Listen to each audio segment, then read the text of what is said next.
So let the body settle into an upright. Again, in the yogic texts, they ask us to have an upright spine that's not rigid. So let's begin with our vertical alignment breath. So as you breathe in, the awareness comes to your heart. As you exhale, the awareness rises up out of the crown of the head into the sky above. As you breathe in, you come back to awareness of your heart. And as you exhale, the awareness drops deep underneath your building into earth. And you repeat that in your own timing. Heart, sky, heart, earth.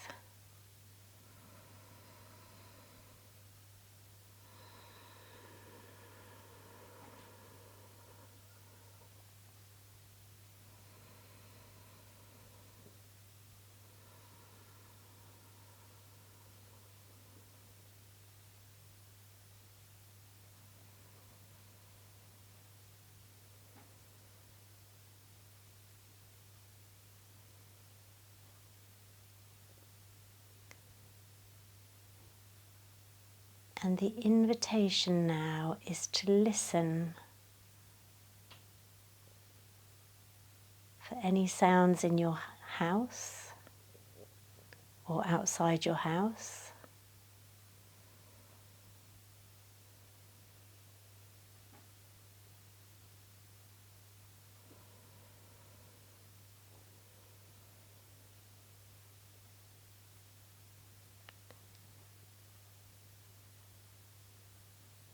Listening to the silence.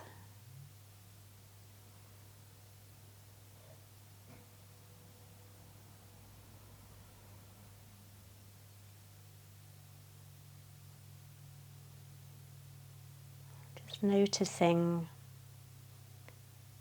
that every sound arises from the silence.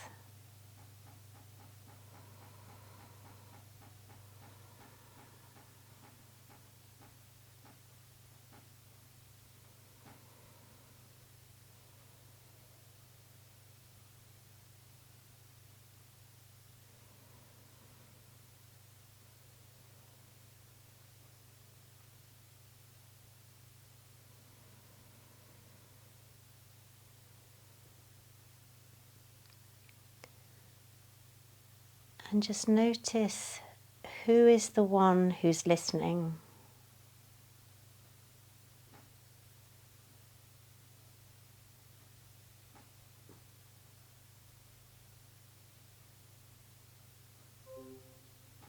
Who is the one that's witnessing?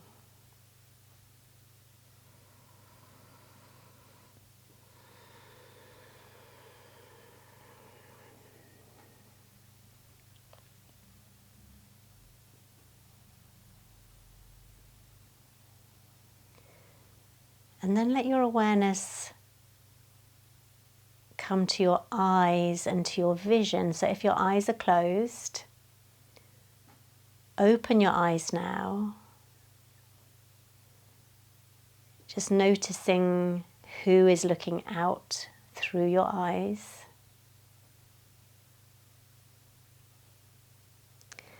And let your eyes, like we did earlier briefly, let your eyes focus around your room.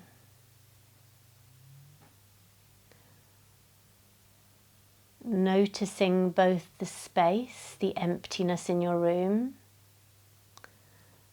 and the objects.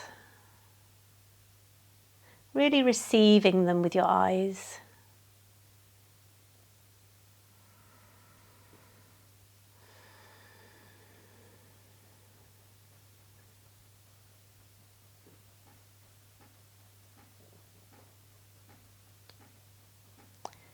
And the word yoga means union.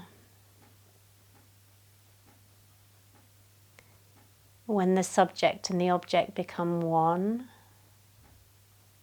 when there is no other. So just enjoy seeing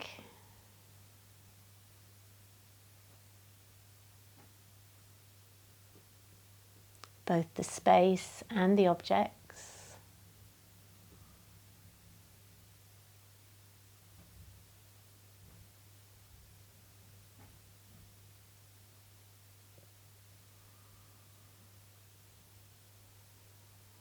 And then when you're ready, you can gently close the eyes again. So as we close our eyes,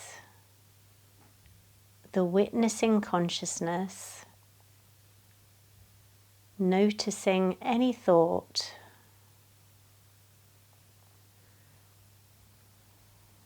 so in deep yoga practice, thinking is never a problem.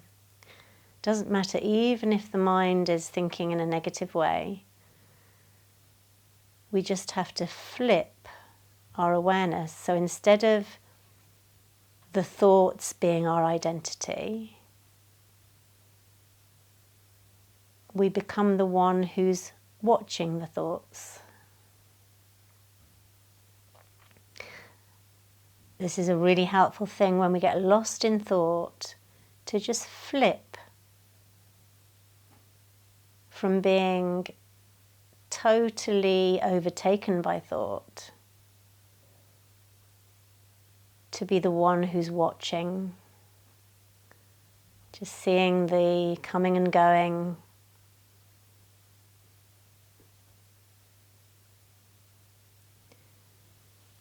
I always love that, calling the thoughts the clouds and calling the who you really are, your witnessing consciousness, as the vast infinite sky untouched by the clouds that move through. This is what we're cultivating in our practice.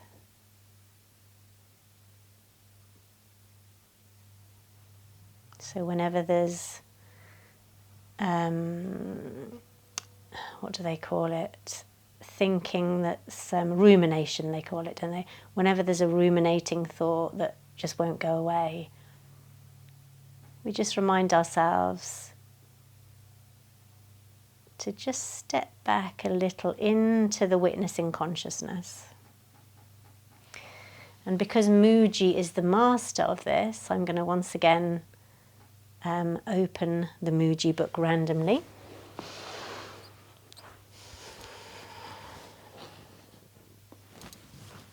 As you listen from the witness.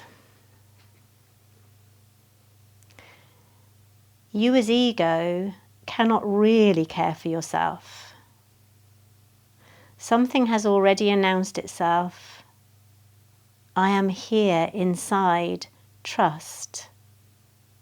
Now a change has come over you, and you can no longer be the old self. Just be aware of inner presence and completely surrender in it. It's not for the devotee to know or to assess what's going on. Don't make any conclusions at all. There's a sense that something powerful is present within you. If you've surrendered yourself, it's not your business anymore to take control of your life. Leave it all to the power and presence. It's a bit like eating your meal. You take care that it's cooked well and that you chew it well, but once it's swallowed, it's not in your control anymore. Now another power is taking care of all that, and it's going to blow you empty. It's blowing you out. It's blowing out this deluded personal self, so that you're left with and as the feeling of timeless being. You're being emptied of your story, of memory, of personhood. However, there remains a sense of being fully yourself. Contrary to what many expect or anticipate, there is a great joy. What will happen in the future? This is of no concern no more to the one who's liberated. Time itself is disappearing. For some beings, it's as though life shrinks down to a tiny, tiny thing like an atom. but inside this atom is the whole universe. Allow yourself to get quietly absorbed like this. When I read that, it reminds me of that, to see the world in a grain of sand, or whatever that saying is. Some of you might remember it better than me.